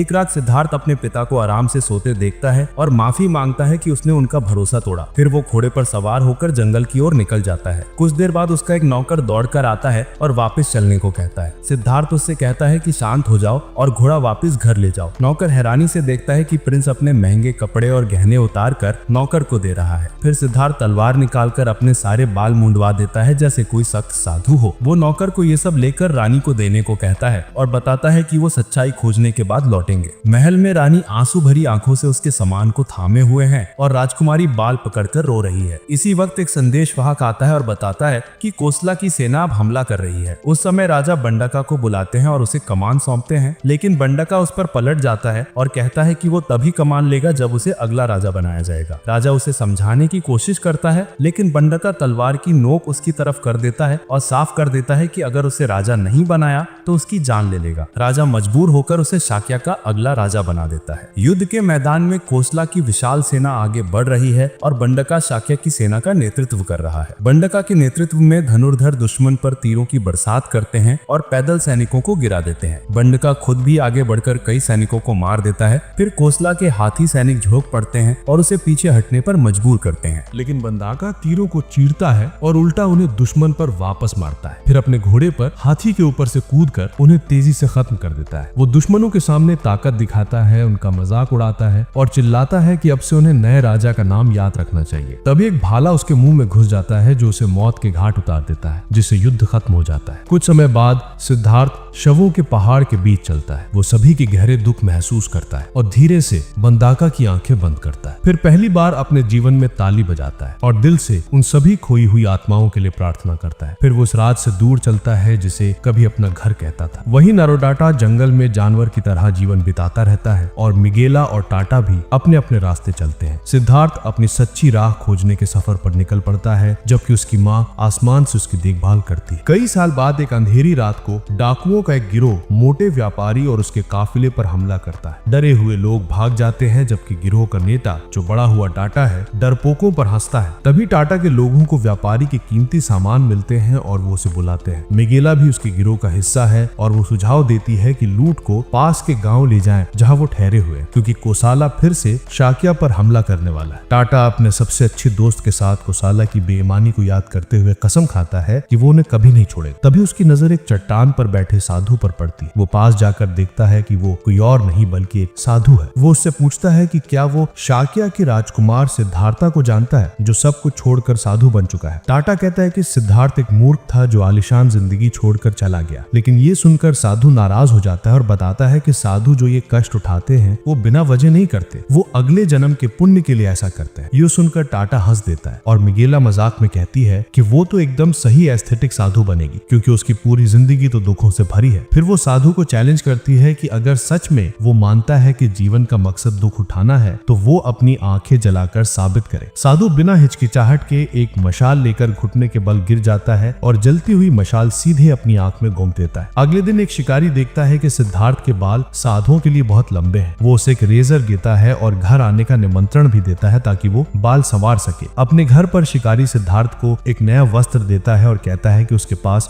और कुछ देने को नहीं है। तभी एक और साधु आता है जिसकी एक आंख जली हुई है। वो पानी मांगता है। सिद्धार्थ अपना परिचय देता है और साधु सोचता है कि क्या यही शाक्या के राजकुमार हैं जिसके बारे में सुना था। फिर वो खुद को डिया बताता है। तभी शिकारी वापस आता है और कहता है कि उसका सबसे बड़ा बेटा असागिल भी साधु बनना चाहता है। वो उनसे कहता है कि उसे शिष्य के रूप में ले ले। सिद्धार्थ कहता है कि वो अभी कोई शिष्य नहीं ले रहा। डिया कहता है कि शायद उनकी फैमिली बस मुंह कम खिलाने के लिए ऐसा चाहती है। जैसे ही वो जा रहे होते हैं, डिया देखता है कि सिद्धार्थ उसे घूर रहा है। वो बताता है कि उसने अपनी आंख जलाई है ताकि कुछ शक करने वालों को ये दिखा सके कि वो सच्चा है। डिया बताता है कि उसकी गुरु नारो डाटा ने सब कुछ छोड़ दिया और एक जानवर बन गया ताकि बिना लालसा के पवित्र जीवन जी सके। डिया कहता है कि वो एस्थेटिसिज्म में विश्वास करता है, मतलब जितना ज्यादा अब कष्ट झेलेगा अगला जन्म उतना बेहतर होगा। फिर दोनों एस्थेटिक जंगल की ओर बढ़ते हैं। रास्ते में वो देखते हैं कि आसगेल बारिश मुन का पीछा कर रहा है। एक जगह आसगेल खुद को जहरीले पौधे से कटवा लेता है और लगभग डूब जाता है। तब सिद्धार्थ पीछे मुड़कर उसे बाहर निकालता है। जब वे नदी पार कर रहे होते हैं तो डिया कहता है कि सिद्धार्थ बच्चे को छोड़ दे, वो नहीं बच पाएगा। लेकिन सिद्धार्थ पूरी ताकत लगाकर उसे रेगिस्तान तक ले जाता है। वहां वो कुछ कोसाला सैनिकों से टकराते हैं जो अपने युवा राजकुमार के साथ शिकार पर निकले थे। एक हिरन मारने के बाद वे साधुओं के पास आते हैं। युवा राजकुमार सिद्धार्थ की निगाह में कुछ खास महसूस करता है, फिर सोचता है कि ये तो आम साधु है। सैनिकों के जाने के बाद डिया बताता है कि वो लड़का कोसाला का राजकुमार विरहाका है, जो कोसाला के राजा और शाक्या की एक दासी महिला से पैदा हुआ था। दरअसल शाक्या के राजा ने कोसाला के राजा को धोखा दिया था और दासी को कुलीन बताकर पेश किया था। फिर साधु कई दिन तेज धूप और घने जंगलों से होते हुए चलते हैं। एक रात टाटा और उसके लोग दूर से उन्हें देखते हैं और डिया से हालचाल पूछने आते हैं। डिया चुपचाप उन्हें घूरता है, लेकिन सिद्धार्थ टाटा से कहता है कि उनके साथ जो लड़का है उसकी तबीयत बहुत खराब है, उसे अभी इलाज की जरूरत है। ये सुनकर टाटा उन्हें अपने शिविर तक ले जाता है जहाँ वो आसागेल के लिए जड़ी बूटी की दवा बनाता है। टाटा बताता है कि ये दवा उसने अपने पास मौजूद कुछ जड़ी बूटियों से बनाई है और अगर उसकी शक्तियां अभी भी होती तो वो एक पक्षी में उतरकर और ज्यादा जड़ी बूटी इकट्ठा कर लेता। ये सुनकर सिद्धार्थ हैरान हो जाता है कि वो जानवरों में प्रवेश कर सकता था। तभी डेपा को अपने गुरु नरोडता की कही एक बात याद आती है जिसमें उसने एक ऐसे खास लड़के का जिक्र किया था जिसका नाम भी यही था, जो जानवरों में घुस सकता था और कभी बूढ़ा नहीं होता था। टाटा बताता है कि जैसे ही उसने अपनी ताकत खोई वो अचानक बड़ा हो गया और आज जैसा दिखता है वैसा बन गया। असागी की हालत देखकर सिद्धार्थ उससे कहता है कि एक गर्म चाकू लेकर आओ ताकि वो सूजी हुई टांग को काटकर जहर निकाल सके। इलाज के बाद टाटा उस चाकू से जख्म को जलाकर बंद करता है, लेकिन तेज दर्द की वजह से उसे झटके आने लगते हैं और उसी पल उसका दिल रुक जाता है। उसकी आत्मा एक अजीब सी दुनिया में चली जाती है जहाँ उसे सिद्धार्थ की माँ दिखाई देती है। वो उससे कहती है कि उसका अभी मरना तय नहीं है और उसे सिद्धार्थ के आखिरी दिन तक उसके साथ चलना होगा। इधर टेंट में सिद्धार्थ लगातार छाती दबाकर CPR देता रहता है जब तक कि टाटा का दिल फिर से धड़कने नहीं लगता। तभी मिगुएला लकड़ियां लेकर टेंट में आती है और टाटा से पूछती है कि ये लोग कौन हैं। जैसे ही सिद्धार्थ उसकी आवाज लेकर उसका नाम पुकारता है, मिगुएला के हाथ से लकड़ियां गिर जाती हैं। दोनों कांपते हुए आमने सामने खड़े रहते हैं। कांपती आवाज आवाज में वो पूछती है कि वो यहाँ क्यों आया है। सिद्धार्थ माफी मांगता है कि वो महान राजा नहीं बन सका जिसकी उम्मीद उसने की थी। ये सुनकर गुस्से और दर्द में मिगुएला टेंट से बाहर भाग जाती है। उधर टाटा और डेपा दोनों को पता चलता है कि सिद्धार्थ ही वो लापता राजकुमार है। टाटा बताता है कि वो उसे इसलिए ढूंढ रहा था क्योंकि कोसा सैनिकों ने उसकी माँ और बहन की हत्या कर दी थी। यही वजह है कि वो उनसे इतनी नफरत करता है, लेकिन उसके पास कोई रुतबा नहीं है, इसलिए उसे युद्ध शुरू करने के लिए एक राजा की जरूरत है। अपना सारा गुस्सा निकालने के बाद टाटा सिद्धार्थ से बदला लेने के लिए राजा बनने को कहता है, लेकिन सिद्धार्थ उसे 10 साल रुकने को कहता है। वो बताता है कि वो एक भिक्षु बनकर जीवन का असली मतलब ढूंढना चाहता है और अगर उसे जवाब नहीं मिले तो वो वापस अपने राज्य लौट आएगा। अगली सुबह असागी अचानक डरावने सपने से जाग जाता है और कहता है कि एक बवंडा आने वाला है। वो दौड़कर गांव में जाता है और सबको तुरंत भागने की चेतावनी देता है। टाटा और बाकी लोग उसकी बात पर शक करते हैं, लेकिन असागी पूरे गांव में चिल्लाता हुआ लोगों को घर खाली करने को कहता रहता है। अचानक सच में एक बवंडर आ जाता है जो रास्ते में आने वाले हर घर को बेरहमी से तबाह कर देता है। असागी एक बच्चे को बचाता है और किसी तरह छुप कर जान बचाता है। बवंडर के गुजर जाने के बाद सिद्धार्थ और बाकी सब हैरान रह जाते हैं कि उसकी बात सच हो गई। कुछ समय बाद पास ही मगाथा के राज्य में राजा असागी का दरबार में स्वागत करता है। राजा असागी से पूछता है कि वो क्या जानना चाहता है। जब राजा अपने भविष्य के बारे में पूछता है तो लड़का बस एक शब्द कहता है, मौत। दरबार में हंगामा मच जाता है, लेकिन राजा सबको चुप कराता है और पूछता है कि उसे कौन मारेगा। मासूमियत से असागी कहता है कि 30 साल बाद उसका बेटा उस पर हमला करेगा और तुरंत ही उसे ईश्वरीय सजा भी मिलेगी। राजा हंसते हुए कहता है कि उसे भी भविष्यवाणी मिली है कि वो 3 गिनती में मर जाएगा, लेकिन असागी मुस्कुराता रहता है और बच्चों की तरह नाचने लगता है। जैसे ही राजा 3 गिनता है, असागी एक सिपाही को पास बुलाता है। 3 पूरी होते ही ऊपर से एक सांप गिरता है, लेकिन सब हैरान रह जाते हैं जब सिपाही का भाला सांप को मार देता है और लड़के को कुछ नहीं होता। तब राजा समझ जाता है कि असागी सच में भविष्य देख सकता है। लड़का मुस्कुराकर कहता है कि अभी उसके मरने का समय नहीं आया है। फिर वो बताता है कि वो 4 साल 4 महीने और 4 दिन बाद मरेगा। ये सुनकर राजा उसे अपना सलाहकार बनने के लिए रोक लेता है, लेकिन लड़का मना कर देता है। वो कहता है कि उसका मकसद सिद्धार्थ के साथ रहना है उस दिन तक जब सिद्धार्थ की मौत होगी। ये सुनकर राजा हैरान रह जाता है और पूछता है कि सिद्धार्थ इस समय कहाँ है। असागी उसे बताता है कि वो इस वक्त पांडवा पहाड़ों में है और एसेटिक जंगल की ओर जा रहा है। उसी रात राजा अपनी सेना लेकर पहाड़ पर चढ़ता है। वहाँ उसे डेपा उल्टा लटक कर ध्यान करते हुए मिलता है। राजा उससे पूछता है कि क्या वही सिद्धार्थ है, लेकिन डेपा इशारे से उसे पास बैठे शांत मुद्रा में ध्यान कर रहे सिद्धार्थ की ओर भेज देता है। सिद्धार्थ को प्रणाम करने के बाद राजा घुटनों के बल बैठ जाता है और उससे अपने राज्य में सलाहकार बनकर आने की विनती करता है। वो बदले में आधा राज्य देने का वादा भी करता है, लेकिन सिद्धार्थ मना कर देता है। वो राजा से कहता है कि जब इंसान जरूरत से ज्यादा चाहने लगता है तो लालच उसे तबाह कर देता है। इसी लालच से दूर रहने के लिए उसने भिक्षु का रास्ता चुना है। ये सुनकर राजा उदास हो जाता है। वो कहता है कि मौत से कोई नहीं बच सकता, लेकिन उसे बताया गया है कि 30 साल बाद उसका अपना बेटा उसकी जान ले लेगा। मौत के डर से कांपता हुआ राजा मानता है कि सिद्धार्थ ही उसे इस तकदीर से बचा सकता है, लेकिन सिद्धार्थ सिर हिलाकर साफ कह देता है कि अभी वो उसके मौत के डर को दूर नहीं कर सकता। हाँ, उसे उम्मीद है कि एसेटिक जंगल की यात्रा में वो खुद इस डर से निकलने का रास्ता ढूंढ पाएगा। ये जवाब राजा को संतोष दे देता है और वो उसे शुभकामनाएं देकर लौट जाता है। इसके बाद असागी, सिद्धार्थ और डेपा कई दिनों तक खतरनाक जंगलों से गुजरते हैं, रास्ते में लोगों की मदद करते हैं और हर दिन ध्यान करते हैं। आखिरकार वे एसेटिक भिक्षुओं के जंगल में पहुंच जाते हैं। जैसे ही डेपा जंगल में कदम रखता है वो बेहद खुश हो जाता है, लेकिन जब असागी एक सुंदर तालाब के पास जाता है तो अचानक डर से कांप उठता है। पानी के अंदर एक आदमी निकलकर उसे घूर रहा होता है। तभी डेपा समझाता है कि पानी के अंदर सांस रोक कर रहना, पेड़ से उल्टा लटकना, जिंदा दफन होना और ताबूत में अकेले बंद रहना, यही एसेटिक साधना की चरम सीमा है। इसके बाद सिद्धार्थ अपनी साधना शुरू करता है। वो रात में कांटों पर बैठकर ध्यान करता है, भेड़ियों के बीच, यहाँ तक कि भयानक तूफानों में। उसे लगता है कि ये पीड़ा ही उसे ज्ञान तक पहुंचाएगी। कुछ महीने गुजर जाते हैं। एक दिन सिद्धार्थ असागी से पूछता है कि वो रोज पेड़ पर निशान क्यों बना रहा है। मुस्कुराते हुए लड़का बताता है कि वो साल का हर दिन एक निशान बनाता है और 5वां पेड़ पूरा होते ही उसकी मौत हो जाएगी। सिद्धार्थ उसे पागल कहता है और पूछता है कि क्या उसे मौत से डर नहीं लगता। लड़का कहता है डर तो लगता है, लेकिन उस पर उसका कोई बस नहीं। ये सुनकर सिद्धार्थ प्रभावित हो जाता है और पूछता है कि वो हर दिन बिना डर के कैसे जीता है। लड़का कहता है कि उसका मकसद ही उसे आगे बढ़ाता है। जैसे सिद्धार्थ का मकसद है इंसान से बढ़कर कुछ बनना और सबको बचाना। लेकिन जब सिद्धार्थ पूछता है कि वो सबको कैसे बचाएगा तो असागी बस हल्की सी मुस्कान के साथ चुप रह जाता है। साल बीतते जाते हैं। सिद्धार्थ अपनी कठोर साधना करता रहता है। एक दिन गर्म रेत में जिंदा दबे हुए सिद्धार्थ की चीख निकल जाती है। डेपा उसे समझाता है कि यही दर्द उसे मोक्ष तक पहुंचाएगा। जब सिद्धार्थ उससे पूछता है कि क्या वो उसे मरने के लिए कह रहा है तो पागल भिक्षु हामी भर देता है। वो कहता है कि उनका मकसद इस सड़े गले इंसानी शरीर से आजाद होना है। ये सुनकर सिद्धार्थ हिल जाता है। वो कहता है कि वो मरना नहीं चाहता, लेकिन पागल भिक्षु गुस्से में उसे तब तक साधना करने का आदेश देता है जब तक कि उसकी जान न निकल जाए। बाद में सिद्धार्थ सोचता है कि क्या खुद को यातना देना ही इंसानियत को बचाने का रास्ता है, जबकि उसका शरीर धीरे धीरे खत्म हो रहा है। एक दिन अचानक टाटा वहां पहुंचता है। वो सिद्धार्थ को लगभग मरा हुआ पाता है, अब भी रेत के नीचे दबा हुआ। टाटा उसे बाहर निकालता है, पास की नदी में ले जाता है और उस पर पानी डालता है। जब सिद्धार्थ होश में आता है तो टाटा कहता है कि वो उसे किसी बेवकूफी भरी साधना में मरते नहीं देख सकता। वो उसे पेड़ की छांव में बिठाता है और एक फल देता है, लेकिन सिद्धार्थ मना कर देता है, कहता है कि वो उपवास पर है। टाटा जोर देकर उसे खाने को कहता है। तभी डेपा और बाकी एसेटिक भिक्षु वहां आ जाते हैं। वे टाटा से कहते हैं कि वो उसकी साधना में दखल न दे और यहाँ से चला जाए। उसी पल टाटा को अपनी झोपड़ी की ओर से धुआं उठता दिखता है। घबराकर वो वहां दौड़ता है मिग्यूएला की चिंता में। वहां वो देखता है कि कुछ दुबले पतले भिक्षु मशाले लिए हुए मिग्यूएला को गद्दार कहकर झोपड़ी जला रहे हैं। वो उन्हें जोर से हटाता है और अंदर घुस जाता है। वो तुरंत मिग्यूएला को पकड़कर बाहर खींच लाता है, ठीक उसी पल जब झोपड़ी पूरी तरह ढह जाती है। उसी रात बाद में सिद्धार्थ उससे मिलने आता है और पूछता है कि क्या वो और मिगेला ठीक हैं। तब टाटा उसे बताता है कि उसकी हालत इतनी खराब है कि वो ना तो हिल पा रही है और ना ही बोल पा रही है, जबकि वो दोनों उसे बचाने के लिए इतना लंबा सफर तय करके यहाँ आए थे। ये सुनकर सिद्धार्थ का दिल बैठ जाता है। मिगेला उसे दूर रहने की गुहार लगाती है, लेकिन फिर भी सिद्धार्थ अंदर चला जाता है। उसकी भयानक हालत देखकर वो घुटनों के बल गिर जाता है और उसके लिए प्रार्थना करने लगता है। अगले दिन दीपा उसे साधना पर ध्यान लगाने को कहता है, क्योंकि वो देख लेता है कि सिद्धार्थ का मन बार बार मिगेला की तरफ जा रहा है। सिद्धार्थ कहता है कि वो उसे इस तरह तड़पते हुए नहीं देख सकता। इस पर दीपा उसे ताना मारता है कि एक तपस्वी के लिए दूसरे के दर्द से डरना शर्म की बात है, लेकिन सिद्धार्थ कहता है कि जंगल का कोई भी भिक्षु उस दर्द से नहीं गुजर रहा जिससे मिगेला गुजर रही है। इधर टाटा मिगेला के लिए खाना लाता है, लेकिन वो खाने से मना कर देती है। वो उससे कहती है कि उसे छोड़ दे, अब उसके बचने की कोई उम्मीद नहीं है और जैसे ही वो मर जाएगी टाटा आजाद हो जाएगा। ये सुनते ही टाटा उसे कसकर गले लगा लेता है और वादा करता है कि वो उसे बचाने का कोई न कोई रास्ता जरूर ढूंढेगा। बाहर से ये सब सिद्धार्थ चुपचाप देखता रहता है। अगले दिन असागी सिद्धार्थ का ताबूत खोलता है। सिद्धार्थ उससे पूछता है कि क्या सच में मिगेला को बचाने का कोई तरीका नहीं है। तब असागी बताता है कि उसे उसी तरह बचाया जा सकता है जैसे उसने खुद को बचाया था, जहर चूसकर बाहर निकालकर। ये सुनते ही उसी रात सिद्धार्थ दौड़कर वहां पहुंचता है और मिगेला के शरीर से जहर चूसना शुरू कर देता है। टाटा डर जाता है कि कहीं वो खुद बीमार न पड़ जाए, लेकिन सिद्धार्थ पूरी रात बिना रुके करता रहता है जब तक जहर की आखिरी बूंद भी बाहर ना आ जाए। अगली सुबह वो अपनी साधना छोड़कर सीधे मिगेला को देखने चला जाता है। ये बात दीपा को आग बबूला कर देती है। गुफा में पहुंचकर सिद्धार्थ देखता है कि मिगेला पूरी तरह ठीक हो चुकी है। मिगेला रोने लगती और टाटा उसका शुक्रिया अदा करता है। तभी अचानक दीपा और बाकी भिक्षु वहां पहुंच जाते हैं। वे कहते हैं कि अब उन्हें सिद्धार्थ की बेइज्जती और बर्दाश्त नहीं है और उसे जंगल छोड़ने का आदेश देते हैं, लेकिन टाटा बीच में बोल पड़ता है। वो कहता है कि जंगल वो लोग छोड़ेंगे, सिद्धार्थ नहीं। वो सिद्धार्थ से कहता है कि अब वो उसका इंतजार नहीं करेगा कि वो लौटकर राजा बने और उसके बदले की आग को पूरा करे, ताकि सिद्धार्थ शांति से अपनी साधना कर सके। वो कहता है कि जब उसने मिगेला को ठीक होते देखा तो उसका सारा गुस्सा खत्म हो गया और अब वो समझ गया है कि सिद्धार्थ का मकसद उसके बदले से कहीं ज्यादा बड़ा है। मिगेला सिद्धार्थ से कहती है कि उसे खुशी है कि वो उससे प्यार कर बैठी, भले ही उसे अपनी आंखों की कीमत चुकानी पड़ी। वो कहती है कि सिद्धार्थ ने उसका शरीर ही नहीं, उसका दिल भी बचाया। इसके बाद दोनों वहां से चले जाते हैं। जाते जाते टाटा सिद्धार्थ से कहता है कि वो एक महान भिक्षु बने और उसे अपना पहला शिष्य बनाए। उसी रात शाक के राज्य की सरहद पर सैनिक तब हैरान रह जाते हैं जब देखते हैं कि कुछ ही पलों में दर्जनों तंबू कुचल दिए जाते हैं। हाथियों की एक पूरी सेना हर चीज को रौंदती चली आती है और उनके पीछे पीछे कुआला के पैदल सैनिकों की लहरें उमड़ पड़ती हैं। नौजवान राजकुमार अपने हाथियों को किले के फाटक पर चढ़ा देता है और अपने सबसे बड़े योद्धा यताला को हमला करने का हुक्म देता है। हल्क जैसे उस विशाल योद्धा हाथियों को सीढ़ी की तरह इस्तेमाल करता है, हवा में उछलता है और अपना गदा किले की दीवार पर दे मारता है। एक ही वार में दीवार ऊपर से नीचे तक फट जाती है। रास्ता खुलते ही कोसालन सेना टूट पड़ती है। आगे आगे यताला रास्ता साफ करता जाता है। कोसालन के तीरंदाज दुश्मन के धनुर्धारियों को मक्खियों की तरह गिरा देते हैं। मीनारों में आग लग जाती है और पैदल सैनिकों के साथ यताला जो सामने आता है उसे मौत के घाट उतार देता है। चारों तरफ तबाही देखकर एक मोटा सा सरदार राजा के पास दौड़ता है और उसे भाग जाने को कहता है, लेकिन राजा मना कर देता है। वो कहता है कि वो अपने लोगों को छोड़कर नहीं भागेगा। उधर सिद्धार्थ की पत्नी अपने बेटे राहुल से कहती है कि जैसे ही उनके पिता अपना काम पूरा करेंगे वो जरूर उन्हें बचाने आएंगे। बाहर यताला सैनिकों को हवा में उछालता है और जो भी राजकुमार पर हमला करने की कोशिश करता है उसे एक ही वार में खत्म कर देता है। फिर वो राजकुमार के पीछे पीछे किले के अंदर तक घुस जाता है। सूरज निकलते निकलते शाक्य की ज्यादातर सेना खत्म हो चुकी होती है और विरहा का जीत का ऐलान कर देता है। उसी रात एस्थेटिक जंगल में असागी सिद्धार्थ से कहता है कि अगली पूर्णिमा तक उसकी मौत हो जाएगी। सिद्धार्थ को यकीन नहीं होता क्योंकि लड़का पूरी तरह सेहतमंद दिख रहा होता है, लेकिन असागी भविष्यवाणी करता है कि उसे भेड़िए जिंदा खा लेंगे। लेकिन सिद्धार्थ उससे वादा करता है कि चाहे कुछ भी हो जाए वो उसकी रक्षा करेगा। कुछ समय बाद जब सिद्धार्थ ध्यान में बैठा होता है तभी असागी घोंसले से अंडे चुराने की कोशिश में एक चट्टान से नीचे गिर जाता है। ये देखकर सिद्धार्थ घबराकर जितनी तेज उसके पैर ले जा सकते हैं वो नीचे की तरफ दौड़ पड़ता है, लेकिन वहां पहुंचकर उसे पता चलता है कि लड़का झाड़ियों पर गिरा था और बच गया था। इसके बाद असागी लगभग एक नदी में डूब ही जाता है, जिससे सिद्धार्थ फिर से घबरा जाता है, लेकिन ये भी बस एक बेकार का डर साबित होता है। इसी तरह करते करते पूर्णिमा की रात आ जाती है। सिद्धार्थ सोचने लगता है कि क्या सच में लड़का मर जाएगा, जबकि उसने तो उसे पेड़ से बांध भी दिया था। वो ध्यान में बैठा ही होता है कि एक खरगोश आकर रस्सियों को कुतरने लगता है। जब तक सिद्धार्थ को कुछ समझ आता है तब तक असागी गायब हो चुका होता है। वो उसे हर जगह ढूंढता है। उधर वही खरगोश लड़के को झाड़ियों के बीच से ले जाता है। आगे जाकर असागी एक ढलान से फिसलता है और सीधा भूखे भेड़िए के छोटे बच्चों के सामने जा गिरता है। भूखे भेड़िया शावकों को देखकर असागी मुस्कुरा देता है। वो उन्हें प्यार से सहलाता है और कहता है कि वो जल्द ही उनका पेट भर देगा। फिर वो उनके सामने लेट जाता है ताकि उनके माँ बाप आकर उसे अपना शिकार बना ले। ठीक उसी वक्त सिद्धार्थ भी वहाँ पहुँचता है और फिसलकर नीचे गिर जाता है। लेकिन जब वो भेड़ियों को अपने छोटे से दोस्त को खाते देखता है तो उसकी रूह कांप जाती है। डर के मारे वो भागता है। जितनी ताकत उसके कमजोर पैरों में बची होती है, वो घास पर मुंह के बल गिर पड़ता है और फूट फूट कर रोने लगता है। उसी समय दीपा उसे ढूंढ लेता है और पहले से भी ज्यादा बेरहमी से उसकी साधना दोबारा शुरू करवा देता है। एक बार तो वो उसे आग तक लगा देता है। जब देखता है कि उसमें अब भी जान बची है तो पागल भिक्षु उसे पेड़ से बांध देता है और गिद्धों को उस पर छोड़ देता है। ये देखकर बाकी भिक्षुओं का दिल पसीज जाता है। वे उसे खोल देते हैं और कहते हैं कि उसने बहुत सह लिया, लेकिन सिद्धार्थ रुकने से मना कर देता है। यहाँ तक कि 10 दिनों तक पानी भी नहीं पीता। ये देखकर दीपा मान लेता है कि वो तपस्या की चरम सीमा तक पहुंच गया है। इसके बाद सिद्धार्थ चट्टान पर जलते सूरज के नीचे ध्यान करता है और फिर तूफानी रात में भी वहीं बैठा रहता है। वो मन ही मन दोहराता रहता है कि उसे अपने चारों ओर की दुनिया के साथ एक हो जाना है। एक दिन तेज हवाएं उसके कमजोर शरीर को झरने में धकेल देती हैं, लेकिन जब उसे कोई दर्द महसूस नहीं होता तो वो सोचता है कि क्या वो आखिरकार प्रकृति में विलीन हो गया है। क्या यही वो चरम साधना है जिसकी बात दीपा करता था। जैसे ही वो आंखें बंद करता है वो खुद को एक अजीब सी दुनिया में पाता है। वहाँ उसे अपनी माँ की आवाज सुनाई देती है। वो उसे कहती है कि असागी का जीवन का मकसद उसे ये सिखाना था कि हर जीवन एक चक्र का हिस्सा है। ये सुनकर सिद्धार्थ टूट सा जाता है, लेकिन उसकी माँ उसे जिंदा रहने का आदेश देती है। जब उसकी आंख खुलती है तो उसके चेहरे के सामने एक कटोरा सूप रखा होता है। वो ये देखकर रो पड़ता है। पहले उसे लगता है कि असागी इसे लाया होगा, लेकिन पता चलता है कि ये पास के गांव की एक दयालु औरत थी। उसे धन्यवाद देकर सिद्धार्थ जंगल में चला जाता है। वो सारे जानवरों को बुलाता है और वे उसके पीछे पीछे चल पड़ते हैं। वो उन्हें समझाता है कि किसी एक का दूसरे के लिए खाया जाना यही प्रकृति का नियम है, जैसा असागी और भेड़ियों के साथ हुआ। लेकिन इंसान ही ऐसा जीव है जो लालच में आकर एक दूसरे को खा जाता है और यही असली दुख की जड़ है। उधर कोशाला राज्य में शाके के राजा पर मुकदमा चलाया जाता है। वो कहता है कि अब और हिंसा की कोई जरूरत नहीं है, लेकिन कोशाला का राजकुमार कसम खाता है कि वो शाक के लोगों को कभी माफ नहीं करेगा और सिद्धार्थ को अपने हाथों से मारेगा। इधर जंगल में सिद्धार्थ जाने ही वाला होता है कि दीपा उसे रोक लेता है और पूछता है कि क्या वो सच में जंगल छोड़कर जा रहा है। जब सिद्धार्थ हाँ कह देता है तो दीपा कसम खाता है कि वो खुद को उससे भी ज्यादा यातना देगा और साबित करेगा कि तपस्या ही सच है। लेकिन सिद्धार्थ कहता है कि उसे समझ आ गया है कि चरम सोच का कोई मतलब नहीं, इसलिए अब वो ऐसा जीवन जिएगा जहाँ दुख और सुख के बीच एक मध्यम रास्ता होगा। ये समझकर कि सिद्धार्थ अपना अलग रास्ता चुन चुका है, दीपा हार मान लेता है। उधर कोसाला की सीमा पर शाक के लोगों से जबरदस्ती काम करवाया जाता है। जो गिर पड़ता है उसे रोज या तो मार दिया जाता है या मरने के लिए छोड़ दिया जाता है ताकि राजकुमार की बीमार नफरत शांत हो सके। कैद में बंद राजा अपनी कोठरी के अंदर से अपने लोगों की चीखें सुनता रहता है। इसी बीच एक दिन राजकुमार का पिता गुस्से में पूछता है कि उसने अपनी माँ को शाक के स्लेवों के साथ कैद में क्यों रखा है। इस पर लड़का ठंडे दिल से कहता है कि वो भी एक गंदी शाक के गद्दार स्लेव है। उसका पिता उसे याद दिलाता है कि वो अब भी उसकी माँ है, लेकिन राजकुमार जवाब देता है कि अगर वो परिवार के लिए अलग नियम बनाएगा तो ये एक गलत मिसाल बन जाएगी। उसी रात यताला जेल में बंद राजकुमार की माँ से मिलने आता है। वो जश्न का बचा हुआ खाना उसके लिए लेकर आता है, लेकिन गलती से उसके हाथ से कटोरा गिर जाता है। वो अपनी भारी भरकम शक्ल अंदर झुकाकर कहता है कि वो दूसरा कटोरा लेकर आएगा। रानी उसे चेतावनी देती है कि वो दोबारा ना आए क्योंकि वो औरतों के गुलामों वाले हिस्से में है, लेकिन यताला और गुस्से में आ जाता है। वो कहता है कि वो उसे आजाद कर देगा क्योंकि वो रानी है। इस पर वो उसे रोकते हुए कहती है कि ऐसा करने से उसके बेटे के लिए और मुसीबत खड़ी हो जाएगी। तब यताला पूछता है कि राजकुमार ने उसे कैद क्यों किया। रानी बताती है कि शादी के वक्त उसने अपने दर्जे के बारे में झूठ बोला था और इसी अपराध की सजा उसे मिल रही है। फिर भी यताला कहता है कि वो एक महान औरत है, गुलाम हो या ना हो। ये बात उसे अपने बचपन की याद दिला देती है जब उसके गांव में भयानक अकाल पड़ा था। खाने की कमी के चलते उसके पूरे परिवार को, जिसमें उसकी गुलाम माँ भी थी, एक हाथी के नीचे कुचल दिया गया था ताकि खाने वाले मुंह कम हो जाए और वो अकेला बच गया था। ये सुनकर रानी उसे एक अच्छा बेटा कहती है, लेकिन फिर से चेतावनी देती है कि वो उस पर दया ना दिखाए वरना सबकी नजर में वो निशाना बन जाएगा। फिर भी यताला को भरोसा है कि राजकुमार उसकी बात जरूर सुनेगा। लेकिन जब वो बाद में उसके लिए खाना लाने के बदले राजकुमार से बात करता है तो राजकुमार उसे जमीन से जंजीरों में बांधकर कोड़ों से पिटवा देता है और उसे बेवकूफी बंद करने का हुक्म देता है। गुस्से में यताला पूछता है कि उसने अपनी ही माँ को कैद क्यों किया। राजकुमार जवाब देता है कि उसे झूठ बोलने की सजा देनी थी और इसलिए भी कि उसकी रगों में गंदी शाक्या नस्ल का खून बहता है। जब राजकुमार उसे और अपमानित करता है तो यताला का सब्र टूट जाता है। वो अपनी जंजीरें तोड़ देता है और किले से बाहर निकल जाता है। अपने कमरे में लौटकर राजकुमार को वो दिन याद आते हैं जब लोग उसका मजाक उड़ाया करते थे। उसे एक गंदी शाक्या गुलाम का बेटा कहते थे और वही ताने उसे ताकत पाने के लिए सब कुछ कुर्बान करने पर मजबूर कर गए थे। तभी एक दूत आकर बताता है कि सिद्धार्थ का पता लग गया है। ये सुनते ही राजकुमार सेना लेकर उसे मारने निकल पड़ता है। जब वे भिक्षु को ढूंढ लेते हैं तो वो अपने आदमियों को सिद्धार्थ को घेरने का आदेश देता है। वो कहता है कि सिद्धार्थ की वजह से उसके परिवार ने बहुत दुख झेला है और अब वो उसकी जान लेकर इसकी कीमत वसूलेगा। ये कहकर वो उसकी प्रतिक्रिया का इंतजार करता है, लेकिन सिद्धार्थ शांत रहता है और कहता है कि अगर वो चाहे तो उसकी जान ले सकता है। सिद्धार्थ की ये शांति देखकर राजकुमार कहता है कि वो उसके चाहने वालों को मारेगा। इस पर सिद्धार्थ शांति से पूछता है कि क्या बदला लेने से उसे सच में खुशी मिलती है। वो कहता है कि उसके काले विचार शायद उसे रातों को सोने नहीं देते। ये बात राजकुमार के दिल पर सीधा वार करती है। फिर भी वो तलवार उठाकर उसका सिर काटने के लिए आगे बढ़ता है। तभी आसमान से बिजली गिरती है और उसके हाथ से तलवार छूट जाती है। तलवार सिद्धार्थ के सामने गिरती है। भिक्षु तलवार उठाता है और राजकुमार की तरफ बढ़ता है। उसकी नजर इतनी गहरी होती है कि आसपास खड़े सारे सैनिक डर के मारे पीछे हट जाते हैं। सिद्धार्थ कहता है कि उसके ये काले विचार उसे किसी भी यातना से ज्यादा दर्द दे रहे हैं और यही वजह है कि उसकी जिंदगी इतनी दुखी है। ये सुनकर राजकुमार अपनी तलवार उठाता है और शर्मिंदगी में पीछे हट जाता है। अपने कमरे में लौटकर वो सिद्धार्थ की आंखें याद करता है और वो अपमान उसकी नफरत को और भड़का देता है। उसी वक्त एक दूत आकर भयंकर खबर देता है। वो बताता है कि औरतों के गुलामों में भयंकर बीमारी फैल रही है जो जल्द ही महल तक पहुंच जाएगी। वो पूछता है कि क्या सबको जिंदा जला दिया जाए। नीचे मचे हाहाकार को देखकर और थोड़ी देर सोचकर राजकुमार उन्हें जलाने का आदेश दे देता है। उधर जेल के बाहर यताला कुछ खा रहा होता है। तभी उसे आग और शोर शराबे की आवाजें सुनाई देती है। जैसे ही उसे पता चलता है कि आग औरतों के हिस्से में लगी है, वो पूरी ताकत से उधर दौड़ पड़ता है। जो भी सिपाही रास्ते में आता है वो उसे एक तरफ फेंकता चला जाता है। वो दीवार तोड़कर अंदर घुस जाता है और बढ़ती आग की परवाह किए बिना हर जगह रानी को ढूंढने लगता है। इसके बाद जब यताला उसे ढूंढ लेता है तो वो दानव दीवारें तोड़ता हुआ बाहर निकलता है और लड़ता झगड़ता हुआ किले के मेन गेट तक पहुंचता है। वहां वो दीवार में एक बहुत बड़ा सुराग कर देता है और हमेशा के लिए उस राज्य को छोड़ देता है। काफी दूर जंगल में रानी ये देखकर हैरान और खुश होती है कि यताला ने उसकी जान बचा ली। लेकिन वेरहाका भी उनका पीछा करता हुआ वहां पहुंच जाता है और उन्हें एक तालाब के पास ढूंढ लेता है। शुरू में यताला खुश हो जाता है कि वो अपनी माँ की मदद के लिए आया है, लेकिन जैसे ही रानी की आंखों में वही दया वाला नजरिया देखता है, प्रिंस को गुस्सा आ जाता है। वो साफ साफ कह देता है कि आग लगाने का हुक्म उसी ने दिया था और जाते जाते यताला को आदेश देता है कि वो उस औरत से छुटकारा पा ले। ये सुनकर यताला अपना पद छोड़ देता है और प्रिंस को पत्थर दिल कहता है, लेकिन उसकी माँ उसे शांत होने को कहती है और बोलती है कि उसके लिए इस बात को यहीं छोड़ दे। माँ की बात सुनकर यताला शांत हो जाता है और उसे अपनी बाहों में उठाकर वहाँ से चला जाता है। तेज धूप में लंबा सफर तय करने के बाद वो उसे एक चट्टान की छाया में आराम करने के लिए बैठाता है। वहाँ वो उससे पूछता है कि उसने उसकी मदद क्यों की। यताला मुस्कुराकर जवाब देता है कि वो उसकी माँ की याद दिलाती है। वो कहता है कि वो भी उसकी माँ की तरह दयालु है और इसी वजह से वो चाहता है कि अब वही उसकी नई माँ बने। ये सुनकर रानी बहुत खुश हो जाती है। वो उससे कहती है कि अपना चेहरा दिखाओ, उसे डर नहीं लगेगा क्योंकि वो जानती है कि वो एक अच्छा लड़का है। ये सुनकर यताला हैरान हो जाता है क्योंकि पूरी जिंदगी सब उसे राक्षसी कहते आए हैं। वो धीरे धीरे अपना मास्क खोलता है और पलटकर अपना शांत और मासूम चेहरा दिखाता है। रानी प्यार से कहती है कि वो खुशी खुशी उसकी माँ की जगह लेगी। नई माँ के साथ खुशहाल जिंदगी के सपने देखते हुए यताला बहुत खुश हो जाता है और अपना मास्क दूर फेंक देता है। लेकिन कुछ दिनों बाद जब वो गोद में फल लेकर वापस आता है तो देखता है कि वो जमीन पर बेहोश पड़ी है। वो घबराकर सब कुछ नीचे गिरा देता है। थोड़ी ही देर में उसे समझ आ जाता है कि वो मर चुकी है। यताला जोर जोर से रोने लगता है। उसकी चीखें पूरे वीरान इलाके में गूंजने लगती है। इसके बाद वो उसकी लाश को बहुत दूर जंगल तक लेकर जाता है और आंसू बहाते हुए खुद ही उसकी कब्र खोदता है। धीरे से उसे कब्र में लिटाकर वो पूरी रात उसकी कब्र से लिपटा कर सोता है। अगले दिन से वो बिना किसी मंजिल के अलग अलग इलाकों और शहरों में भटकने लगता है, दिल से टूटा हुआ, उदास और रातों को सो नहीं पाता। बिल्कुल वैसे ही जैसे प्रिंस, जो अब खुद भी उतना ही अकेला हो चुका है। एक रात हताश होकर यताला एक झरने से नीचे कूद जाता है, लेकिन उसका विशाल शरीर उसे मरने नहीं देता। वो गिरकर भी जिंदा बच जाता है। दर्द में तड़पते हुए वो थंडर के भगवान से विनती करता है कि उसे मार दे और उसका दुख खत्म कर दे, लेकिन कुछ भी नहीं होता। वो नदी के बीच चलता रहता है सूरज ढलने तक। तभी उसे जंगल के अंदर कुछ चमकता हुआ दिखता है। वहाँ उसे सिद्धार्थ ध्यान में बैठा हुआ मिलता है, पूरी शांति के साथ। यताला धीरे धीरे पास जाता है और उसके सामने घुटनों के बल बैठकर कहता है कि वो मरना चाहता है क्योंकि वो दुनिया का सबसे दुखी इंसान है। सिद्धार्थ शांति से पूछता है कि वो दुखी क्यों है। यताला बताता है कि उसके असली माता पिता को हाथी ने कुचल दिया था और दूसरी माँ उसे मिली भी तो प्लेग ने छीन लिया। ये सुनकर सिद्धार्थ धीरे से कहता है कि असल में तो उसके माता पिता सबसे ज्यादा बदकिस्मत थे। लेकिन यताला इस बात को अनदेखा करके गुस्से में पूछता है कि जिसने अपनी माँ को ही छोड़ दिया उस प्रिंस को सजा क्यों नहीं मिली। सिद्धार्थ ध्यान से उसकी बात सुनता है और फिर कहता है कि असल में सबसे ज्यादा दुख उसी प्रिंस ने झेला है। एक ऐसा राजकुमार जिसकी माँ एक गुलाम थी, उसे पूरी जिंदगी पत्थर दिल बनकर रहना पड़ा। उसे अपनी माँ को धीरे धीरे मरते हुए देखना पड़ा, कुछ भी न कर पाने की हालत में। और अब उसे हजारों लोगों के खून के साथ साथ अपनी ही माँ का खून का बोझ भी उठाना है। दूसरी तरफ प्रिंस वेरेडहॉकर अपनी माँ की कब्र पर पहुंचता है। वो वहाँ आए सियारों को भगा देता है और रोते रोते कब्र खोदने लगता है। वो उसकी ठंडी लाश को गले लगाकर कहता है कि बस एक बार अपने नाकाबिल बेटे का नाम ले लो और उसे माफ कर दो, क्योंकि उसके पास कोई और रास्ता नहीं था। उसे कमजोरी दिखाए बिना राज्य चलाने के लिए पत्थर दिल बनना पड़ा। जंगल में वापस सिद्धार्थ धीरे से दोहराता है कि इसमें कोई शक नहीं कि प्रिंस पूरे राज्य का सबसे बदकिस्मत लड़का है। सिद्धार्थ आगे कहता है कि जो इंसान खुद इतना दर्द झेल चुका हो वो दूसरों के दर्द को सबसे बेहतर समझ सकता है। ये सब सुनकर यताला का दिल भर आता है। वो एक साथ दुखी भी है और गुस्से में वो अपना सिर पकड़कर जोर से चिल्लाता है और गुस्से में अपना सिर जमीन पर पटक देता है। तभी सिद्धार्थ धीरे से अपना गर्म हाथ उस दानव के कंधे पर रखता है और बताता है कि उसने भी अपनी माँ को अपने जन्म के कुछ ही समय बाद खो दिया था। लेकिन वो कहता है कि अगर उसकी माँ ने उसे जन्म न दिया होता तो वो आज यताला से कभी मिल ही नहीं पाता। सिद्धार्थ समझाता है कि इस दुनिया में हर जिंदगी का एक मकसद होता है और हर जीव एक दूसरे दूसरे से एक नाजुक डोर से जुड़ा होता है। अगर ये ताला इस दुनिया में होता ही नहीं तो ये संतुलन बिगड़ जाता, इसलिए उसका होना बहुत जरूरी है। वो कहता है कि सिर्फ जिंदा रहकर ही ये ताला कई जिंदगियों को छू चुका है और अपना मकसद पूरा कर रहा है। ये सुनकर कि उसकी जिंदगी की कोई कीमत है, ये ताला बिल्कुल सन्न रह जाता है। सिद्धार्थ उसे याद दिलाता है कि उसने बहुत से लोगों की जान बचाई है। वो उसके असली माता पिता का उदाहरण देता है जब उन्होंने पहली बार उसे देखा था। फिर वो बताता है कि कैसे उसने प्रिंस फर्टाका की माँ को प्यार और दया दिखाकर खुशी दी, और आखिर में प्रिंस को भी, जो अब ये जानकर चैन से रह सकता है कि उसकी माँ के आखिरी दिन किसी ने उसे इंसान की तरह प्यार दिया था। आंखों में आंसू लिए ये ताला फिर से पूछता है कि क्या उसके जैसा इंसान जिसके हाथों पर कई लोगों का खून है, उसे जीने का हक है। सिद्धार्थ शांति से उसे भरोसा दिलाता है कि हाँ, ये बिल्कुल ठीक है। ये बात ये ताला के दिल को अंदर तक हिला देती है। वो सिद्धार्थ को एक महान इंसान कहता है और उससे विनती करता है कि वो उसे अपना शिष्य बना ले, लेकिन सिद्धार्थ विनम्रता से मना कर देता है और कहता है कि वो खुद अभी सीखने वाला एक साधक है और अभी उसकी साधना पूरी नहीं हुई है। वो कहता है कि वो भी यताला की तरह ही अभी रास्ते में है। तभी टाटा की तरह यताला उससे विनती करता है कि जब उसकी साधना पूरी हो जाए तब वो उसे अपना पहला शिष्य बना ले। वो कसम खाता है कि चाहे जितना समय लगे वो इंतजार करेगा। फिर वो उसे जिंदगी का असली मतलब सिखाने के लिए धन्यवाद कहता है और वहां से चला जाता है। उसके जाते ही सिद्धार्थ खुद हैरान रह जाता है कि उस पल उसके अंदर क्या आ गया था। तभी सूरज उगने लगता है और सिद्धार्थ को वही बूढ़ा आदमी दिखाई देता है जिसे उसने बचपन में देखा था, रोशनी से घिरा हुआ। वो बूढ़ा आदमी उससे कहता है कि उसे ज्ञान प्राप्त हो चुका है और उसे बुद्ध की उपाधि देता है, जिसका मतलब है जागृत हुआ इंसान। वो उसे बताता है कि अब उसका काम है जब तक जिंदगी है तब तक इंसानों को अपनी सीख देना और उन्हें जीना सिखाना। उसी पल सिद्धार्थ को आध्यात्मिक दुनिया दिखाई देने लगती है। एक जानी पहचानी आवाज बताती है कि इंसान जन्म के समय कमल के फूल की तरह होता है जिसमें असीम संभावनाएं होती, लेकिन दुख की बात यह है कि इतने सारे सुंदर फूल कीचड़ में ही खो जाते। इसीलिए बुद्ध का कर्तव्य है कि वो उन फूलों को खिलने में मदद करे। सिद्धार्थ खुशी खुशी इस जिम्मेदारी को स्वीकार कर लेता है। कुछ समय बाद प्रिंस वर्दका शाक्य वंश के गुलामों को आजाद कर देता है। वहीं टाटा, मिगेला और बाकी भिक्षु अपनी अपनी जिंदगी में आगे बढ़ते रहते हैं और सिद्धार्थ अब बुद्ध बनकर इंसानियत को बचाने की लंबी यात्रा पर निकल पड़ता है। लेकिन यहीं पर यह वीडियो खत्म होता है। वीडियो पसंद आया हो तो लाइक और चैनल को सब्सक्राइब करना मत भूलना। देखने के लिए धन्यवाद और मिलते हैं अगली बार।